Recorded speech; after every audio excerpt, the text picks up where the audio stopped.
నేను ఇక్కడ ఒకటే మాట మనం చేసేది ఏంటంటే నన్ను వ్యక్తిగతంగా నిందించినా నేను పడ్డా.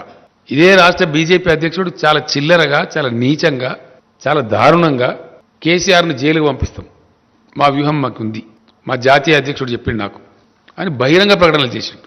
అయినా మేము కేర్ చేయలే. ఏనుగోంగా ఎన్ని కుక్కలు మరుగుతాయి అనుకుని నన్ను జైలుకు పంపిస్తావాను? బలుపా? అహంకారమా? ఏం కళ్ళు నెత్తికొచ్చినాయా? ఎవరితో మాట్లాడుతున్నావు నువ్వు? ఇంత అహంకారమైంది నాకు అర్థం కాదు. తప్పులు చేసేది మీరు, ప్రజల మీద భారం వేసేది మీరు, రైతులను మోసం చేసేది మీరు, రైతులు పండించే ధాన్యాన్ని కొనంది మీరు.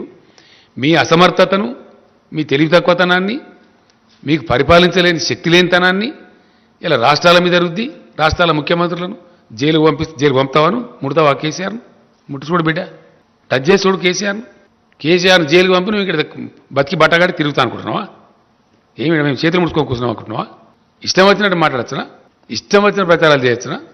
సోషల్ మీడియాలో ప్రచారం, బయట ప్రచారం అన్ని అబద్ధాలు.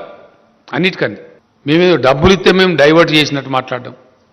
ఇచ్చిన డబ్బులు మిమ్మల్ని జాదే తెలంగాణ అయ్యాల.